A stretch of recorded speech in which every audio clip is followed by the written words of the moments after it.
ರಾಜ್ಯ ಸರ್ಕಾರ ನೀಡುವ ಗ್ಯಾರಂಟಿ ಯೋಜನೆಗಳ ಪೈಕಿ ಒಂದಾದ ಗೃಹಜ್ಯೋತಿ ಯೋಜನೆಯ ನಕಲಿ ಫಲಾನುಭವಿಗಳ ಪತ್ತೆಗೆ ರಾಜ್ಯ ಸರ್ಕಾರ ಇಂದಿನಿಂದ ಸಮರ ಆರಂಭಿಸಿದೆ.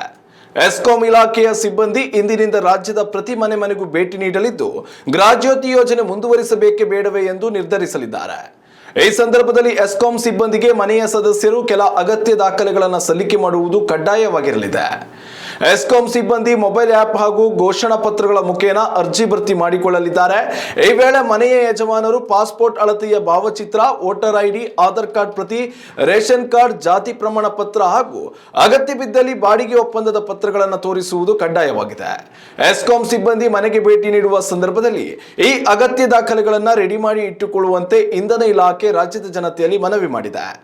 ಇನ್ನು ಈ ಸಂದರ್ಭದಲ್ಲಿ ಎಸ್ಕಾಂ ಸಿಬ್ಬಂದಿ ಮೀಟರ್ ರೀಡರ್ ಪರಿಶೀಲನೆ ಕಾರ್ಯವನ್ನು ನಡೆಸಲಿದ್ದಾರೆ. ಹೀಗಾಗಿ ಎಸ್ಕಾಂ ಸಿಬ್ಬಂದಿಯ ಮೀಟರ್ ರೀಡರ್ ಕಾರ್ಯಕ್ಕೆ ಸಾರ್ವಜನಿಕರು ಯಾವುದೇ ರೀತಿಯ ಅಡ್ಡಿ ತೋರ್ಪಡಿಸದೆ ಸಂಪೂರ್ಣ ಸಹಕಾರ ನೀಡುವಂತೆ ಇಂಧನ ಇಲಾಖೆ ರಾಜ್ಯದ ಜನತೆಯಲ್ಲಿ ಕೇಳಿಕೊಂಡಿದೆ.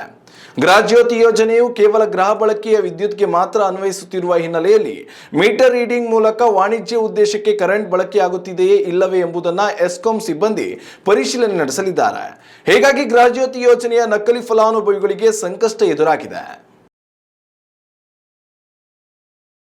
ಉತ್ತಮ ಸಂಸ್ಕಾರಯುತ ಶಿಕ್ಷಣದೊಂದಿಗೆ VSS English medium CBSE school Udupi Muddur.